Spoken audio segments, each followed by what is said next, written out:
ዳቦና ሻይ ብትበላ በቀን አንድ ዳቦ አንድ ሻይ አላህ ከጻፈልህ አጀል 1 ደቂቃ ይቀንስ። የዓለም ምርጥ ምግብ ብትበላ 1 ደቂቃ ይጨምርም አጀልህ። ወር አጀልህና ሪዝቅህ አልቆ ተጽፎ አላህን ፈርተህ ብቻ ያቺ መውሰድ ነው የደረሰችው። ተረጋጋ።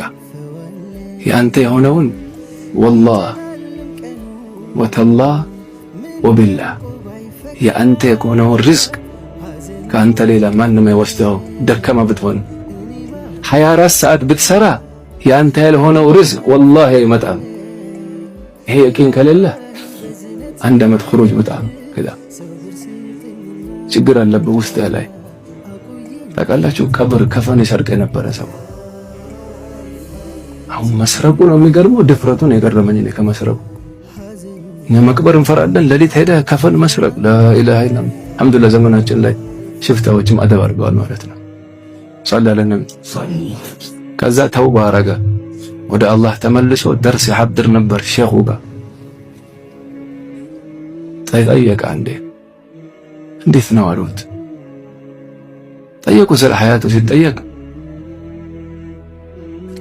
እናንተ ወደ ቂብላ አድርጋችሁ ሱና ወደ ቂብላ አይደል ለሐድ ላይ ሰውዬው ወደ ቂብላ እኔ ከፈን ልሰርቅ ሲሄድ ለቂብላ ጀርባ ሰጥተው አገኛቸዋለሁ አለ።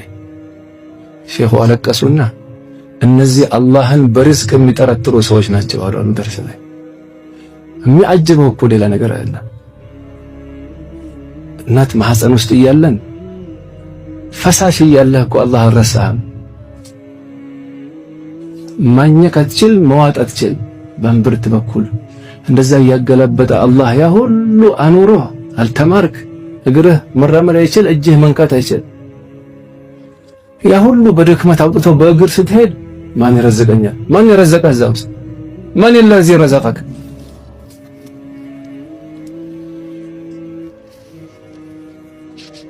ኢነላህ ሁወ ኢነላህ ሁወ الرزاق ኢነላህ ሁወ الرزاق ذو القوة المتين። እዚች አያት ላይ ብቻ ዑለማ የተናገሩት ወር ብትፈስረው አያልቅም።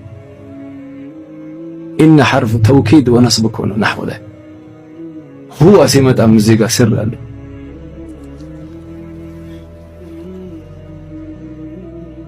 እንደወጣህ አሁን የእምብርት ተቋረጠ አይደል?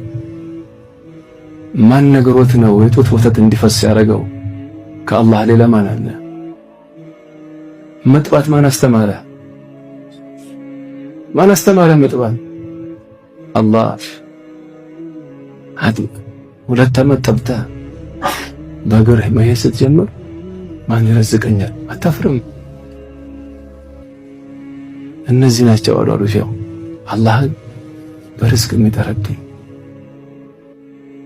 አላህ አደብ ይስጠን።